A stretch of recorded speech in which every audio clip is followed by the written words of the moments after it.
My name's Matt. I lead the Growth Accelerator team at Swanky.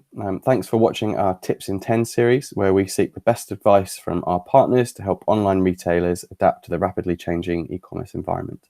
Today, we've got Rob Barr from ReCharge. So, Rob, could you tell us a little bit about ReCharge and what it does for online retailers? Of course, and thank you for having us on the call today, Matt. So ReCharge is the Shopify Plus technology partner for recurring billing. And so by that, if you're a Shopify merchant wanting to power a subscription brand, we are the #1 choice. So we power the likes of Huel, Craft Gin Club, and Friction-Free Shaving to really manage the entire process of taking payment on a regular basis, managing that from both the merchant and subscriber perspective, and then integrating into ReCharge and a wealth of other Shopify platform tools. Great stuff. So obviously we're experiencing something that's a little bit unknown to the e-commerce environment right now. Is there anything that you'd be recommending to merchants that are considering a subscription service? Or I suppose the question would be, why should merchants be considering offering a subscription service at the moment? Yeah, I mean, to your point, we're in unprecedented times right now. I think really a lot of it depends upon the vertical that you're in as a merchant. I mean, from a consumable standpoint, if you're in the kitchen, bathroom kind of thing, then you're a perfect fit for subscription off the bat anyway. But right now it's kind of a prime time. You know, pounds and dollars are stretched very thin. We're entering kind of a very much a revised environment for retail, where that kind of convenience aspect I think is becoming more and more at the forefront. You know, people aren't, for example, stopping at the shops on the way back from the office or way back from work. You know, they're relying upon deliveries for all of their essentials in the home, all those consumable things, and so personal stock level, convenience, that's all paramount. So as a brand, if you aren't offering any subscription offering, it's just a perfect time to do that. We're again leaning on this new idea of conversational commerce. So as those consumer buying patterns change, just making sure you are communicating them on a regular basis. It's also for non-consumable products as well. I think there's a lot of presumption that these kind of brands are not going to survive too well in the current conditions, but arguably, you know, consumers have more time than ever. They're forced to be at home. So things in the craft, hobby sectors, again, also in a prime time to leverage subscription and just make sure their product arrives on a regular basis on people's doorsteps. Sounds good. So what's the quickest and simplest way that an online retailer could introduce a new subscription service? Again, it very much depends on the vertical. If you are that consumable sector, just simply having that Amazon-style subscribe and save, where just on the PDP or the storefront, the merchant or the consumer can opt in and say, actually, rather than buying this on a single transactional basis, I'll actually leverage a subscription. That's a very simple setup. Another approach, if you're in that more non-consumable environment, would be to look into the likes of, let's say, a builder box or a hobby box kind of thing, where you as the merchant curate out a section of products and send those over to the subscriber on a regular basis. So they're the two quickest ways really into the arena. We're also seeing merchants leverage things like Amazon Prime style models, whereby you pay on a regular basis, but maybe not actually receive a physical product in relation to that subscription. It's more around having, you know, early access to new product, maybe things like free shipping, guaranteed access to products. Again, we're seeing a lot of brands sell out or prioritize certain customers over others. So that's another model to also consider. Okay, so you're talking a little bit there about fulfillment. Is there anything that they would or retailers would need to change or adapt to prepare for a subscription service?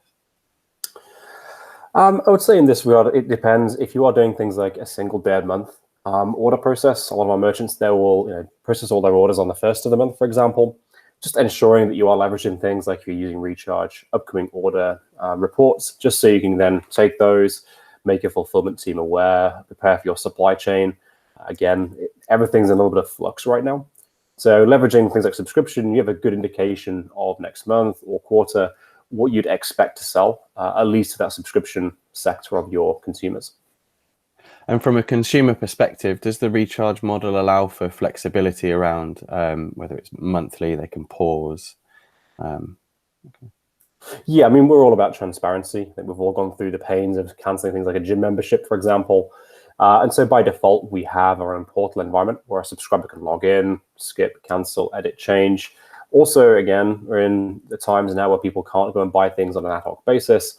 They can leverage things like a one-time product add-on. So let's say they're subscribed to razor blades through a ReCharge merchant. As they go through, manage that subscription, they can append on other items from that store, even if it's just a single-time transaction, so soap, shaving cream, things like that. So yeah, and then also with that, you have a lot of opportunities to optimize that with things like a theme engine. So if you're working with a team like Swanky, you can really make sure that portal is tied into your brand's call to actions, making sure it's very optimized, things like mobile and how your consumers typically interact with you as a brand. Great. Are there any particular subscription marketing strategies that would be good to implement right now? Yeah, I think I referenced this earlier, the Amazon Prime style approach, whereby you provide store-wide benefit, including things that maybe not on the subscription. So let's say if you're a subscriber or a member, you might get things like the ability to get free or expedited shipping, maybe exclusive or early access to products or content. You may want to do things like deferred discounts. So if someone is a subscriber, they get improved loyalty redemption on things like points or accrual. But also potentially prioritize access to purchase if a product is in high demand. A good example of this is one of our clients who gives a crap. They're a toilet paper merchant. They had an unprecedented demand back a few weeks ago.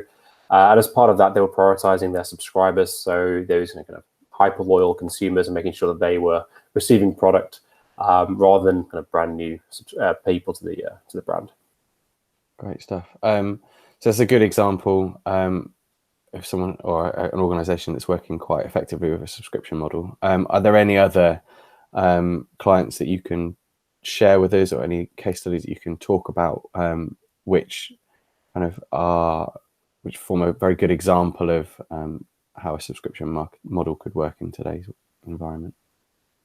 Yeah, I think a good example to take a look through, particularly in terms of communication and really educating the consumer who may not be familiar with a subscription model, how it works, is Huel.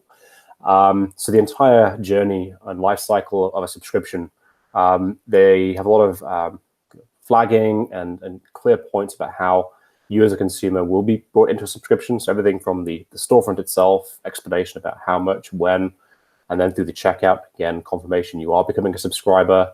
And then post-purchase, then making sure that through email notifications that you're fully informed that you can log in, skip, cancel, edit, change, add on product, remove.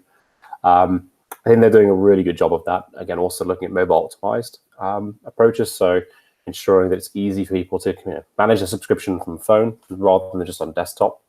So yeah, I think they're kind of a prime example of someone really getting that communication flow down. Great. And implementation. So how easy is it for a retailer to sign up to ReCharge and get that subscription model as part of their new business? I mean, it's really how long is a piece of string. You can get set up with ReCharge in a matter of hours. It's a very relatively simple plug and play process, depending upon the theme that you're leveraging on Shopify. Obviously, as you get more complex models, you want to make sure that the ReCharge branding and things is more white labeled. It's a little bit more on brand for you as a merchant. With that, it can take a little bit longer. Working obviously with developers, designers, like Swanky, for example, it can take a few weeks, months, depends upon really how complex that project is. But in terms of installation, it's really quick, and then the actual setup itself is really intuitive. Cool. So what can subscription models do to mitigate churn or even loss of those recently acquired customers when the world returns to normal, so to speak, in 3, 6, 9, 12 months' time? Yeah, of course, and it's a challenge we have in any scenario, but I think particularly now as consumers have been a little bit more mindful of their outgoings. I think the key thing really is education and transparency in that communication flow. So referenced Huel and how they do a good job of making sure the customer understands they are subscribing and how to actually control that. There's no frustration for them. So really ensuring that there is a complete transparency around when you're going to be charged, what you're actually going to receive in that delivery, how much you're being charged. Also leveraging different channels there. So rather than just email, maybe looking at SMS, Facebook Messenger, all these new avenues whereby you can communicate with the consumer. And on that point, really ensuring there's as flexible a model as possible. Just again, reduce that friction a customer has with you as a subscription brand. So allowing people to just log in, skip, pause, cancel, modify the upcoming subscription. I think particularly things like skipping and pausing, it seems counterintuitive, but those short-term dips in revenue are kind of outweighed, very heavily by the higher LTV you'll see by retaining that customer for a longer period of time. So really flagging up those calls to action in the portal to mitigate that churn. And with that, if someone does go through a cancellation process, just leverage tools that ReCharge has natively. So for example, we have a retention engine whereby you can ask a couple of questions to someone who's canceling and then dynamically respond to that. So it could be, if you have too much product, why not skip or pause? If you have too much of a particular type of product, why not swap out to a different variant, different SKU? Or even if just someone says, I just can't afford it this month, perhaps offer them a discount code, just keep them into that retained model until the next charge. Sounds good. So thank you, Rob, for your advice, and thank you at home for watching. If you'd like to keep up to date with the advice in our next video, hit like and subscribe. And if you'd like to discuss any of today's topics in detail, you can contact us on swankyagency.com.